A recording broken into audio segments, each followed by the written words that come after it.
دما خوش به تماشاوان هجاب نها لعاش رووینه یک و نیزی 13 کیلومتر لباشوری باجار کوبانی دکوه اف آش لراستی گلک بیاران هاتیه کو د سال پاردا لراستی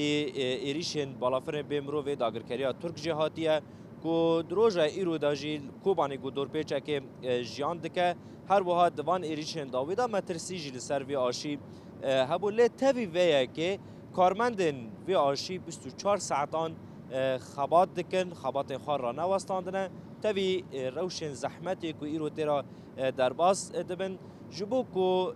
نان لسر ولاتیان قد نبه ام دخوازن نا درباسی گل ریوبری آش روی انوار مصطفى ببن کو بهتر ام روش آش ده هم وقت وی دور پیچا گرانکری ده هم ناس بکن هم خیراتنا وادکن اول انوار نها يعني ما جوز يعني با آشا ورق زحمتی را در باس بیه راست ایریشن ترکان جهاتیه دوا ایریش داوید جمترسی سر و هبون لیدی ساجی خبات او نسکنه يعني دوا روش زحمت او چه رنگی خبات خواه بردوام دیگر والله يعني بروستي زحمتي بربو يعني ام كونن بيجن در دوري ما إيرشي هابون لأم يسر كواري خمان 24 ساعة جمع شغالين يعني بجبو كوفا ملاتو مثلا بي او نمينه بي نون نمينه أرد جرجة مش شغالين تبي إمكاني ما بسيط هابون يعني زحمتي هابون لما ام نسكن 24 ساعة عم تشغلين يعني نها ام دور پیچه که دانه مازوت که ما کهرباء که ما ریگرتینه نها روشا آش دو وقت وی دور پیچه دا چیه نها هم چه رنگی کار خود يعني بروستي زحمتي برنجي كان بيجن إنه بري أمسك كهربي خدمة شغالين بدأ مدومين ده كهربي خدمة صار ما قد كرنا أم اعتماد خدنا صار موضوع مولداتن جو كواش بشغله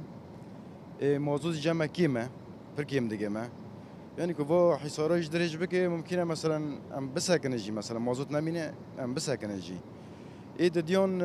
آش بخوا مثلا أم پارچه آش لفدر الجمع تأمين نابن برای مجدر و دوانين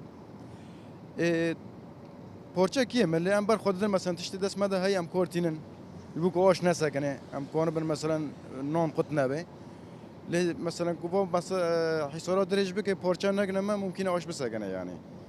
دي سجي ام بر خودن ام 24 ساعات شغلن دور گور درفت دست مده ام شغلن يعني ام حاول ذكر نسکنه نا گوا آشا بسکنه به تأثیری که خوی چه رنگی هبه گو آرد لسر فرنان قطبه به یعنی گو آشی روی بتایبت بسکنه به چه تأثیر آخر؟ طبعا أنا أشي روفي أشي مي هري مازن إيه أشي روفية يعني ام اعتماد قلنا سنة توجي في أشي إيكو بس هكذا نجيب زحمتي بربة يعني كوار قسملات بين نون بمينة يعني